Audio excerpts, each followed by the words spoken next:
Okay, thank you very much for sticking around until the very last talk of the day. My name is Nima Mousavi, and I am a PhD student at UC San Diego. I work with Professor Melissa Jimbrek, and today I'm going to talk about our work on genome-wide profiling and genotyping of short tandem repeats. So first thing that I want to mention is that what are short tandem repeats? Short tandem repeats are motifs or elements of 1 to 6 base pairs that are repeating in tandem. And this definition is definitely not set in stone, and there are other definitions in the literature. But based on this one, there are roughly around 1.5 million STR loci that form around 3% of the whole genome.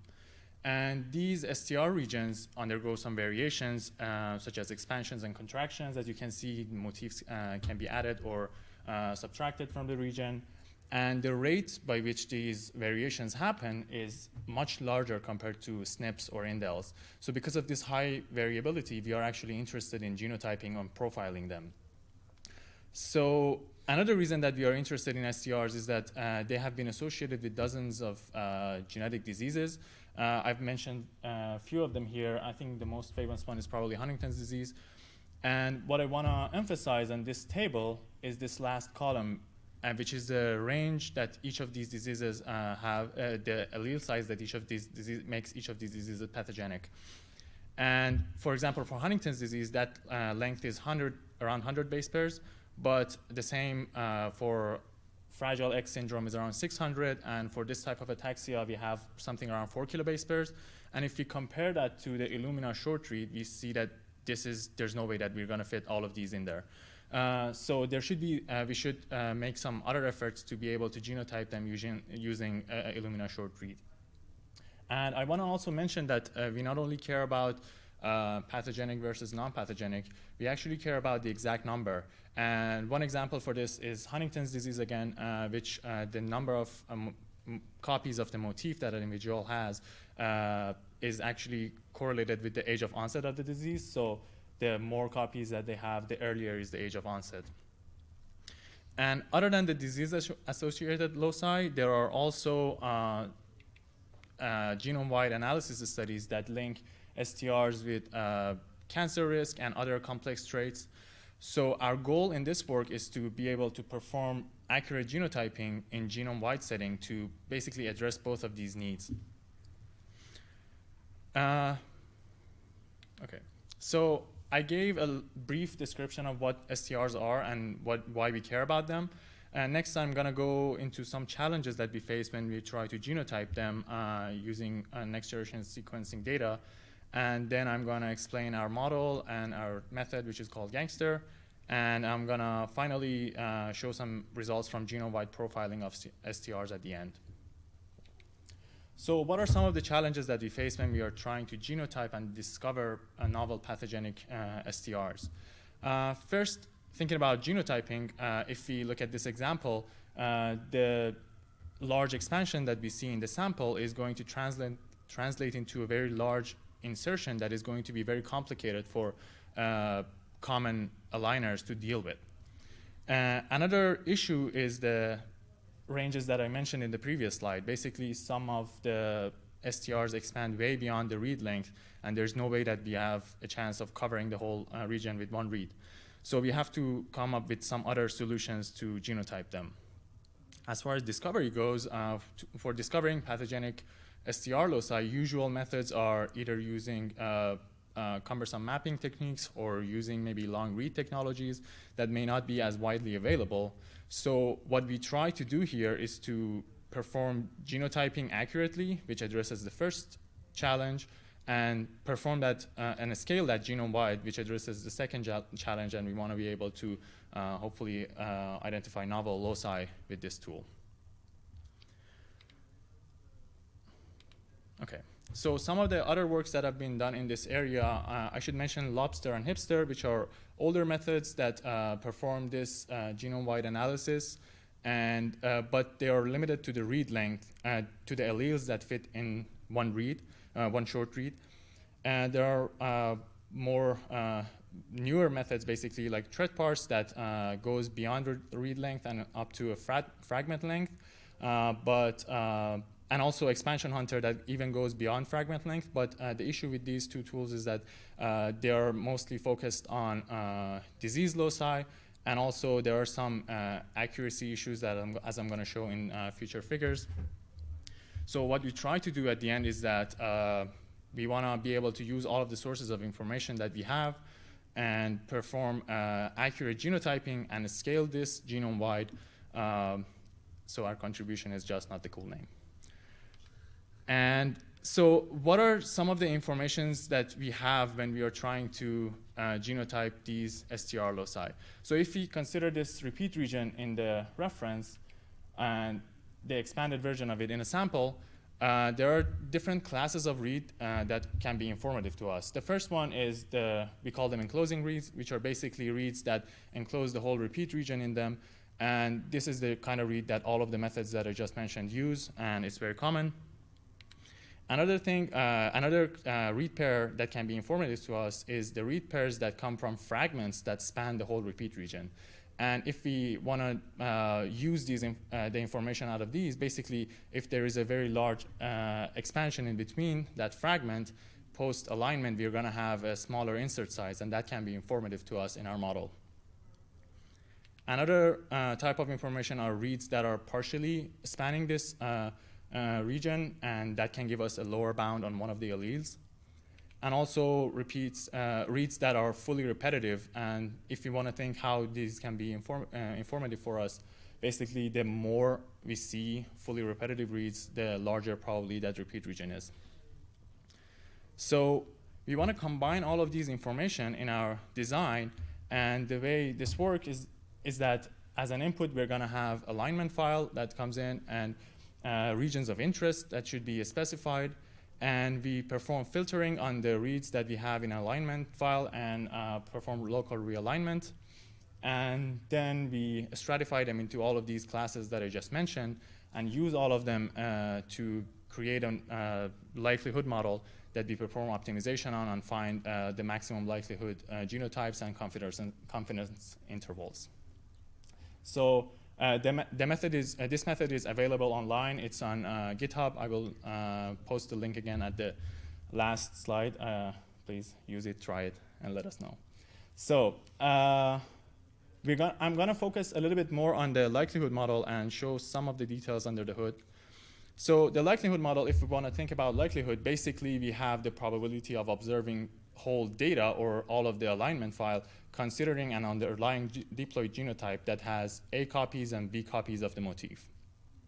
So the first step that we undergo for computing this is to just separate the contribution of each read pair in the alignment file.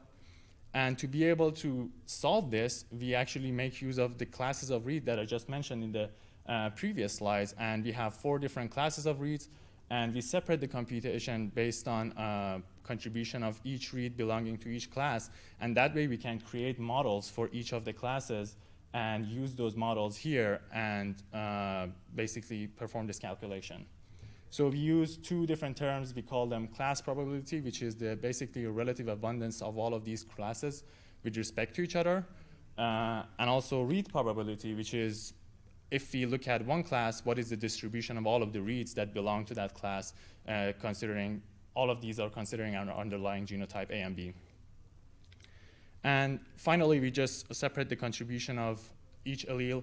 And yeah. And there's another term added to this likelihood model, which is related to the fully repetitive reads. Basically, I just mentioned the number that we observe is related to the repeat size. That's going to be added to this likelihood model. And finally, what we do in optimization is we want to find A and B that maximizes this likelihood model.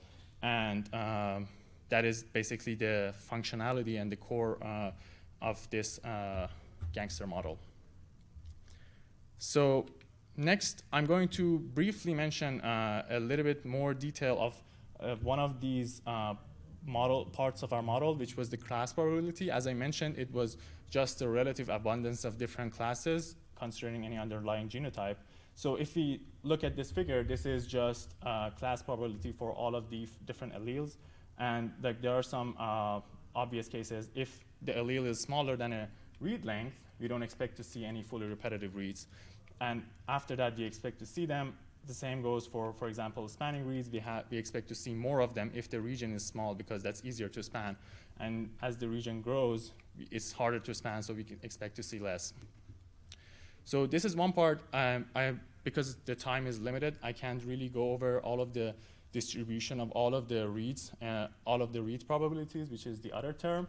But all of them are available in our manuscript, which has been submitted to bioRxiv, and I posted the link at the last slide.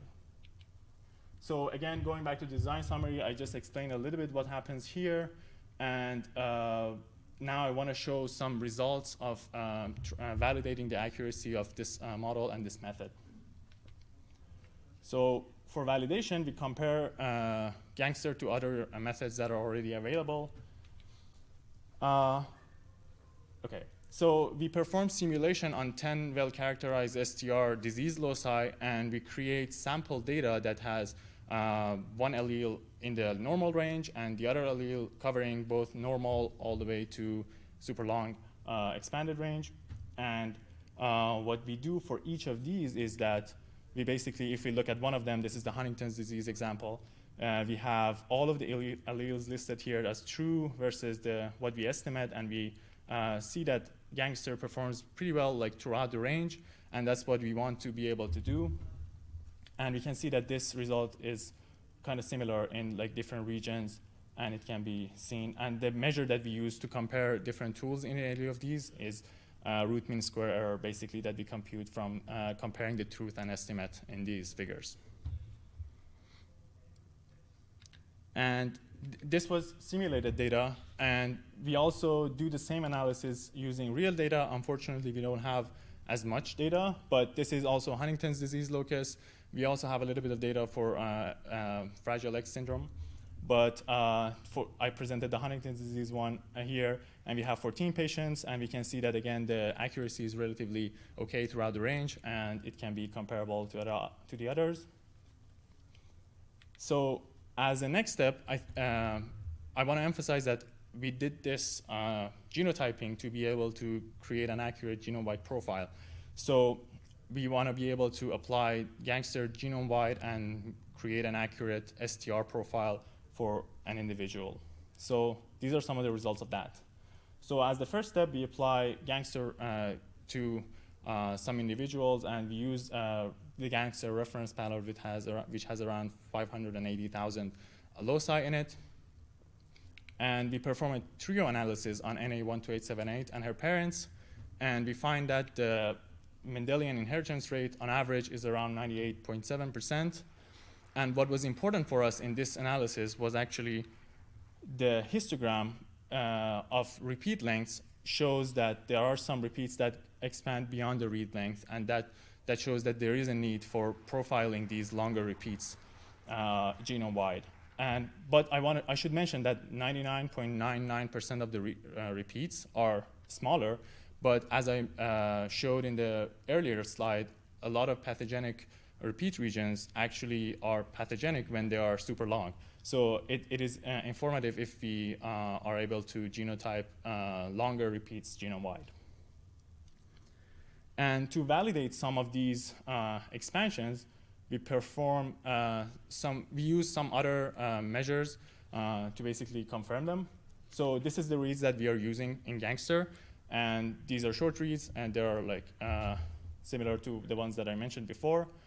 But we can also use long reads for the NA12878, for example, which is available, and basically compare how many copies we see in here to what we call. And we also create primers and perform PCR amplification and use that as another measure for validation for our work.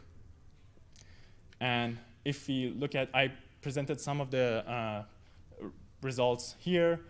The dots on the top are GangSTR results and the confidence interval. Over here, we have histogram of number of copies in PacBio and Oxford Nanopore reads. And over here, we also have the results from PCR amplification. We see that they align with GangSTR calls in these different loci. And not all of the loci are this pretty and concordant, and there are some regions that definitely they are either mapping issues, and the reference is not as pretty as it is for these. But there are definitely some good calls that we find and that we can confirm as long expansions that go beyond the read length. And as another round of analysis, we performed genome-wide profiling on a cohort of 150 healthy individuals, which come from European, Asian, and African descent. And we find that on average, we have 6 loci that expand beyond 150 base pairs, and something around 50 loci that expand beyond 100 base pairs, and that is on average on this cohort. And most common expanded motif is actually AAG and AAAGG, which actually is confirmed by, confirms previous findings that motifs that are similar to this undergo some base stacking that prevents DNA repair, and also facilitate slippage that causes expansion. So both of these cause expansion of these, and that's what expected. And we also find that the distribution of repeat lengths is in disease loci, for example, well-studied ones such as Huntington's disease, is similar, is concordant with the previous findings on these regions. And in conclusion, I just presented GangSTR, which is our method for genome-wide analysis and genotyping of short tandem repeats.